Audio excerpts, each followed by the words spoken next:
cheating husband and part-time wife. I knew things had changed when Ronnie Stetzer came back to town. He was at one time the fiancé of my wife, Cindy. Ronnie had broken up with Cindy a year before I met her. She made no secret of the fact that Ronnie had broken her heart when he decided to break up with her and marry a rich woman 10 years older. I started dating Cindy. She didn't have the great looks of a model or movie star, but she was very pretty. She had soft brown hair and brown eyes and a beautiful face, but it was her loving heart that drew me to her. We were married about a year later, and our little girl Amanda was born 9 months later. Life was good for 18 of our 19 years together. We had our disagreements, but nothing serious until recently. Usually our disagreements came when we shared responsibilities. Cindy was the only child in the family and was spoiled by her parents. Over the years, however, she learned to keep her stubbornness in check. When our daughter was born, Amanda became my little princess. We were especially close, and our family was very friendly. However, over the past year, Cindy and I seemed to be drifting apart. I began to realize that we were doing less and less together. However, our lovemaking was very good, and we did it at least twice a week and more often than that. Cindy seemed happiest when we were cuddling. I knew she loved me deeply. I still loved Cindy, but in a different way. It was no longer like the hot, passionate love we had felt when we were first married. We were like two old shoes that had known better days, but fit together well. Still, I loved my wife very much, and especially loved the life we had built. When Amanda graduated from high school, the changes in Cindy seemed to accelerate. She seemed to be on the verge of a breakdown, and the closer it got to the time when Amanda would leave for college, the more uncomfortable Cindy became. I was now the chief of detectives for the sheriff's department, and I had 32 detectives under me. Since this county wasn't a high-crime county, the job wasn't too stressful. Cindy was still working as a dental hygienist. About a month after Amanda left for college, Ronnie showed up at a barbecue thrown by a couple, John and Ann Smythe, who were more Cindy's friends than mine. Nevertheless, John and I got along fine since he owned a security company, and we always had a lot to talk about. I had no idea Ronnie would be there, but Cindy certainly did. She immediately pulled away from me, which wasn't unusual, and started circling. But an hour later, I went looking for her and found her and Ronnie sitting on the porch. As I approached, Cindy's neck was slightly flushed, which meant she was up to something I wasn't going to like. She quickly introduced me to Ronnie and my stomach clenched. As a cop, I had developed an inner instinct, and mine told me this was real trouble. Cindy tried to brush it off like she was surprised to see him and they were just reminiscing about old times. But her neck turned red during the explanation. I decided I wasn't going to blow this whole thing out of proportion. As a police officer, I deal with extremely unpleasant situations many times. Nevertheless, it is necessary to handle them in a calm and professional manner. Sometimes that can be very difficult. The next working day after the barbecue, I checked on Ronnie through my channels. I learned that his wife had died of cancer a year ago. In all those years, Ronnie hadn't even had a speeding ticket, let alone other problems with the police. As the months went by, we saw Ronnie more and more often. I knew this was no accident, so I began to prepare for the worst. I figured that any day now, Cindy would want to talk to me about something. But as prepared as I was, Cindy blew me out of the water when she decided to do it. We had just finished a rare morning love-making session, and I thought that maybe all my worries had been for nothing. It was clear to me that Cindy still loved me as much as ever. "Ted, I want to talk to you about something," she said nervously. "And I don't want you to be angry. I want you to let me finish before you say anything." My stomach flipped. "You know Ronnie was my first love," she explained. "We were engaged. Then he fell in love with Catherine, and we broke up. After his wife died, he was devastated. He's so lonely.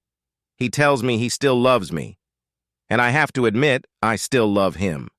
But at the same time, I love you." I didn't say a word and tried my best to control my breathing and stay calm. That gave Cindy courage because she smiled and continued. I still want to be your wife, but I want to be with Ronnie too. Ronnie and I talked it over and decided it would be fair for me to stay with you for a week and him for a week. I slipped out of bed, got dressed and left without saying a word. I headed to my office and closed the door. The receptionist looked at my unshaven face but didn't ask. I told her I didn't want to be disturbed unless it was something serious. I was left alone. I sat in the unlit office for hours. I went over and over in my head the proposal my wife had made to me. It was the most selfish thing she could have done. It was clear to me that Cindy wanted to sit on 2 chairs. That can't happen. She would have to choose. Around 5 o'clock, I got home. I was really annoyed when I saw Ronnie's car in the driveway. I tried to pull myself together and use all my years of police training to stay calm. However, all that training didn't prepare me for anything like this. I found them in the living room, sitting nervously. Cindy quickly stood up and walked over to me to kiss me. I pushed her away and saw that she was in pain, but I didn't care. We need to talk about this, Cindy said nervously. We don't have anything to talk about, I replied shortly. You either want to be with the asshole or you want to be with me. You can't be with him and me. I don't think you've fully thought this proposal through, Ronnie said, looking at me nervously. I'm not going to take your wife away from you. I'm just going to give her the extra love she needs. Yes, we'll share her, but she'll never miss any of her marital obligations. Now my inner rage was almost on the verge of boiling over. This smug asshole had just told me that I should let Cindy sleep with him because she needed the extra love. They both made me cringe. And in that moment, I realized my marriage was over. Except, I said, looking fiercely at Ronnie, the marital duty of giving up all the others. No, I'm not going to agree to that. Ted, Cindy said with an expression that told me she was now upset with me, it's going to happen. The question is whether or not you're going to be a part of it. No, I said. Both of you leave. Cindy burst into tears. Ted, please give me this. I've been a faithful wife all these years. Ronnie was my first love, but I don't want to lose you. I love you so much, but I love Ronnie too. I snorted and looked at Ronnie. Tell me, Ronnie, if your late wife had come to you with a similar offer, would you have accepted it? He smiled at me and nodded. If it could make my wife happy, I'd gladly accept it. Nonsense, I said with more force than I meant to. But I wanted to follow through with my thought, so I turned to Cindy. What about you, Cindy? If I came home with an ex-girlfriend and told you I wanted you to share me with her, how would you feel about that? Cindy hesitated for a few seconds before answering. I'd probably be upset like you are right now, but in the end I'd agree because I really love you and want you to be happy. More bullshit, I said, shaking my head. I'm going to contact my lawyer in the morning to negotiate a divorce. I think the division of assets should be pretty straightforward. The house only has a small mortgage. Once that is paid off, we will split the proceeds. Our investments, savings, and current accounts will be split. Amanda's college fund will remain untouched. There will be no alimony since you'll be living with the asshole sitting there. Now both of you, please leave. Cindy was crying to the point of tears as Ronnie took her hand. Walking to the door, Cindy turned to me and said, If you change your mind, I love you very much. I want you in my life. As soon as they left, the silence of the house came over me. I felt empty inside, but my years on the force had taught me stamina. I put the wound in the box and closed the lid. Then I went to my office and started making a list of what I needed to do. I knew exactly what kind of lawyer I was going to get. Her name was Sally Leone. She had a reputation as a real shark in divorce proceedings. She usually represented wives, and the poor husbands never knew what hit them. Over the years, our paths crossed. I helped her many times when needed. I looked over the list and realized there was one thing I hadn't done yet. I need to call Amanda and let her know what's going on. It broke my heart to have to tell my little girl what her mother was doing. It took Amanda a full 5 minutes to calm down so I could truly understand her. What happened next was a surprise. "That cheating girl did this to you, Daddy," she said venomously. "All these years you've been so good to her, to us. And now she's stabbing you in the back. If she does that, I want nothing to do with her." "Amanda," I said calmly, "you're very upset right now, and I understand how you feel. But Cindy is your mother, and she loves you unconditionally. Don't ruin your relationship with your mother over this. We'll all lose if you do. Can't you at least wait a few days before you talk to her?" "What if she calls me?" Amanda asked. "If she does, I'll give her the full story." "Please, if she calls, don't answer for a few days. Promise me you'll do that." Amanda reluctantly agreed to honor my request. Later that night, Cindy called me very concerned. She had tried to call Amanda but was unable to. I explained that I had spoken to her and our daughter was obviously upset.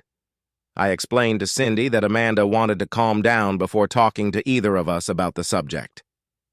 "I bet you turned her against me," Cindy accused me. "I bet you painted the most disgusting picture you could." "Cindy, how can I paint a worse picture than you've already painted?" I said calmly, knowing it would make her angry. "Her mother wants her father to let her sleep with another man." Before Cindy could say anything, I decided to tackle one of the items on my list. "Oh, now that I have you on the line, you should hire a lawyer." "Please, Ted, don't do this," she cried again. "It's killing me that you want me out of your life. I love you so much. Can't you give in to me a little?" "There's nothing to discuss, Cindy," I said, and hung up the phone. I took the next week off to focus on getting all the ducks in a row. But the nights were horrible. Lying in bed alone was unbearably lonely. I would wake up in the morning and reach for Cindy, only to remember why she wasn't there. The first thing I did was call Sally, but I was unpleasantly surprised when she told me that Ronnie had already called her. That asshole was secretive. He must have already figured out who the best divorce lawyer was, and now he was ahead of me. "Well, if I can't hire you," I said, somewhat offended, "can you recommend someone I should hire?" "I said Ronnie contacted me," Sally snorted. "I didn't say he hired me. In fact, I told him you'd already hired me." "Wow," I said with great relief. "I really appreciate you doing this." "Ted, most men in this town think I'm a piece of trash," she said bitterly. "You're one of the few who has always treated me with respect. You're one of the few who has tried your best to help me. I've always appreciated that. There's no way I would ever turn against you. Again, I'm very grateful. You'll still have to pay my fee," she said with a laugh.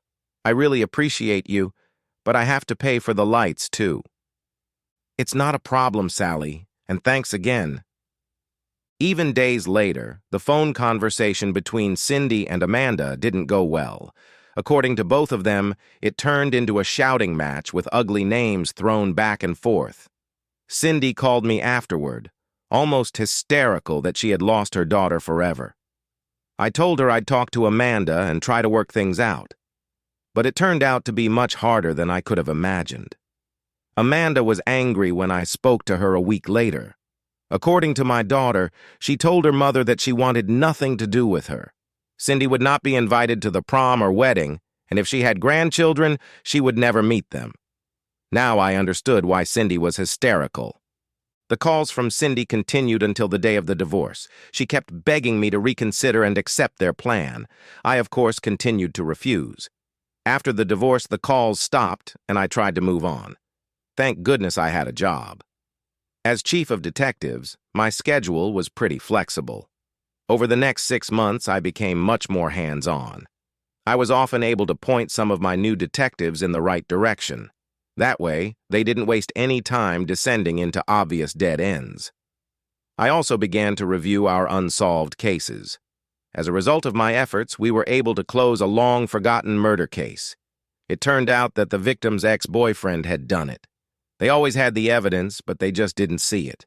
For that, I got a commendation and a raise. Cindy and Ronnie got married about a month after the divorce. They wanted to buy out my half of the house. But the thought of Ronnie living in my house turned me inside out. Ronnie threatened to go to court to force me to sell it. I told him to go ahead and sue. I was friends with every appraiser in town, and when I explained my dilemma, they all agreed to help. The appraisals were much higher than the house was worth. Yet Ronnie didn't care. He paid a ridiculously high price for my house. It pissed me off, but there was nothing I could do about it. In the end, though, I liked the result. I got a lot more money out of the sale than I could have. The divorce went better than I thought it would. I have Sally to thank for that. Her analysis was so thorough that she found information that helped me. The down payment on the house was inherited from my grandfather. Thus, the amount was not considered community property. As a result, I received about 75% of the sale proceeds. With that money, I bought myself a cash apartment not far from work. Life goes on, but I'd be lying if I said it didn't hurt. All those years with Cindy, and here she decided I wasn't enough. I tried to go back to the dating scene, but it was even more painful. Most of the women I dated came with a ton of baggage. Some of them were just plain intimidating, and almost all of them desperately wanted to get married. I, on the other hand, wasn't interested in marriage. I had been down that road before.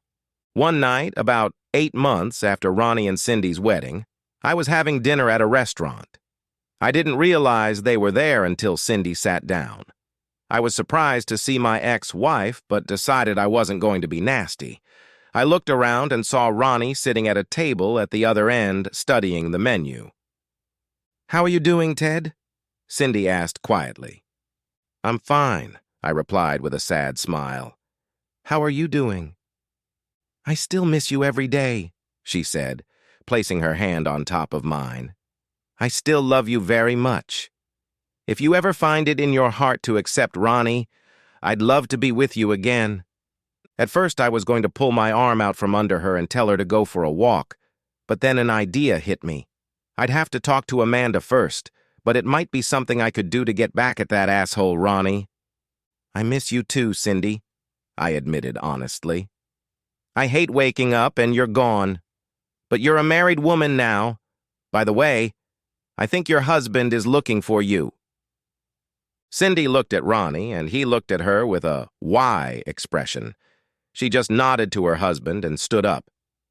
"Remember, I still love you." That same night, I called Amanda and explained what I wanted to do. At first, she was horrified and told me that I was giving in to this cheating woman. Then I explained why I wanted to do it, and she started giggling. The giggling turned to laughter. "That's just great, Daddy," Amanda finally said. "Go for it."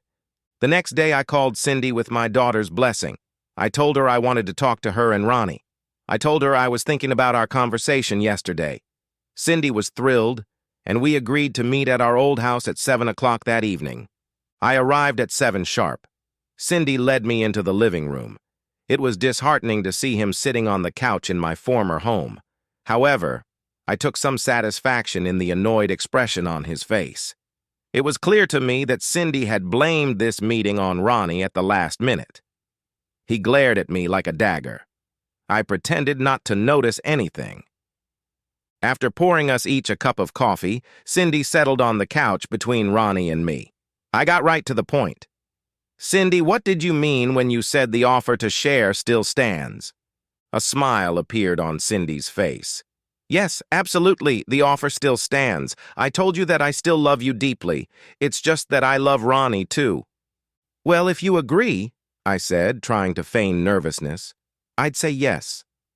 I don't have anyone right now. At least this way I'll have you part of the time. I've been so lonely without you." Cindy rushed over to me. She kissed me as passionately as we had never kissed before. "Oh, Ted, you've made me the happiest woman in the world." "Wait a minute," Ronnie said, standing up. "We haven't discussed this yet." "It's the same thing you suggested," I said calmly to Ronnie. Yes, but still, Cindy, you and I need to discuss it first. Ronnie was very excited. We've already discussed it, Cindy said, a little surprised by Ronnie's objection. When did we discuss it? Ronnie blushed. Don't forget, we discussed it before we presented Ted with the plan. You said you were more than willing to share.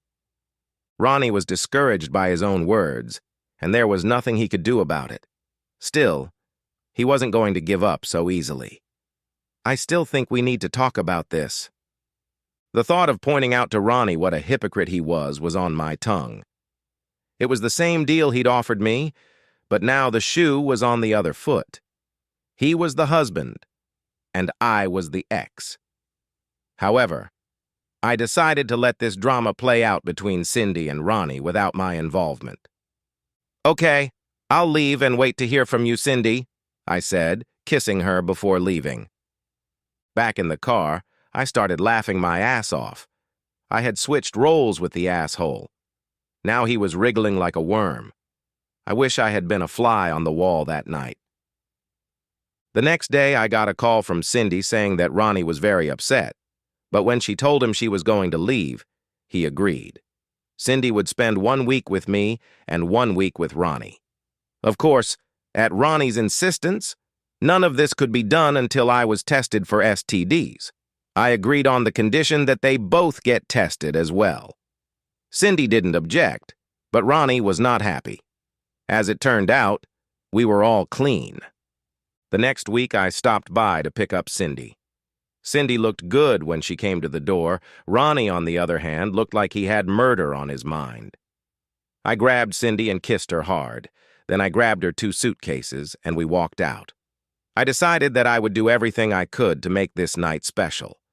I took her out to dinner and then to the dance. Then we went back to my apartment. Oh my God, Ted. I missed you so much. I really love you to bits. I loved Cindy, but not enough to want her to be my wife again. But that didn't stop me from making love to her. Then we lay there and cuddled until I fell asleep. The week went by quickly and very pleasantly. I had to work, so I told Cindy that she could go home for the day if she wanted. Cindy was adamant she was my wife for the week. That made me cringe inwardly. But if that's what she wanted to believe, that was fine with me. All I was interested in was making love to Ronnie's wife. She cleaned the house, went grocery shopping, washed my clothes, cooked meals, and even set our dinner times. I had a blast. I even got Amanda to talk to her mother without yelling at her. Of course, Amanda was aware of my plan, and I'm sure she laughed at how clueless her mother was. As I drove Cindy home, Ronnie looked both pleased and angry. Whatever anger was simmering inside him, he kept it in check. He kissed Cindy passionately right in front of me. I just pecked Cindy on the cheek, said, "I love you," and left. For the next 3 months, our new agreement was honored. I have to say, for me, this arrangement was great. Making love after divorcing Cindy was a hit, especially since it was her suggestion. I was now making love 6 or 7 times a week. Another benefit of this new arrangement was that I convinced Amanda to come home and spend some time with us. I'm not sure if my daughter did this because she missed her mother or if she was making fun of her. One day, maybe 2 months after this new arrangement began, I was checking on my 3 detective teams working different crime scenes. Just then, a call came over the radio about a disturbance at Mick's Tavern. Since I was only a block away from there, I decided to check it out for myself. When I got there, I found that there had been an altercation with a drunken customer. I was surprised to find out that the drunk was Ronnie. I decided to take care of the problem. After letting the 2 officers go, I turned to Ronnie. "Come on, Ronnie," I said, taking his hand. "I'll take you home." "I don't need your help." "Ronnie, your choice is either I take you home or you go to jail. What's better for you?" He decided to take the ride home. All the way to my old house, we didn't say a word. When he got out of my car, all he said was, "Fuck you." By the 4th month, Ronnie was less and less happy about our arrangement. He and Cindy argued about it more and more. He wanted it to stop, but Cindy couldn't understand why. I didn't interfere in their discussions. I just kept telling Cindy that she was wonderful and continued to get all the sex I wanted for a week. This arrangement allowed me to make love much more than when we were married. Finally, when I came to pick up Cindy for a week, about 5 months after our agreement, things came to a boil. Ronnie and Cindy were yelling at each other in the yard. I decided to try to calm them down. "I think you guys should calm down," I said with a smirk, "or someone will call the police." "Get out of here," Ronnie threw angrily before turning to Cindy again. "If you go with him, then our relationship is over." "We had a deal, Ronnie," she said with a nasty note in her voice. "Since I've known Ronnie, I've never seen my ex-wife speak to her new husband with anything other than affection." "The agreement is bullshit," Ronnie yelled. "And I'm telling you again that if you go with him, it's over." "You can't be serious," Cindy said in a dismissive tone. "You were the one who came up with the idea of the exchange a long time ago." With those words, Ronnie stormed into the house and slammed the door shut. I looked at Cindy questioningly. "He's just having a bad day," Cindy said, taking my hand. "He'll get over it, and everything will go back to normal." Things didn't go back to normal. Apparently, Ronnie had moved out. Cindy tried to talk to him, but he was adamant. They were done. Around noon on Wednesday, Cindy called me and told me what had happened. "He left me, Ted," she said, sobbing. "Can I move in with you?" "Yes, I'll be at your place on Monday when it's time for my regular week," I said cheerfully. "But Ronnie's gone," Cindy said, confused. "I want to come back to you completely. I realize I made a huge mistake. Everything Ronnie said about sharing was just bullshit to keep us apart. I want things to go back to the way they were before." "Well, you see, Cindy," I said, feigning embarrassment, "you wanted me to share you. You didn't want me to work full-time, so I'm used to you being just a part-time wife. I don't think that's changed with Ronnie gone. Now, do you still want me to pick you up on Monday?" Cindy started sobbing uncontrollably, and silence followed. For a moment, I thought she had hung up, but the bitter sobbing resumed. Finally, after several attempts, Cindy regained her speech and, stammering, said, Yes, please, Ted, I'd really like it if you'd pick me up on Monday. The end. Subscribe to my channel. Thank you."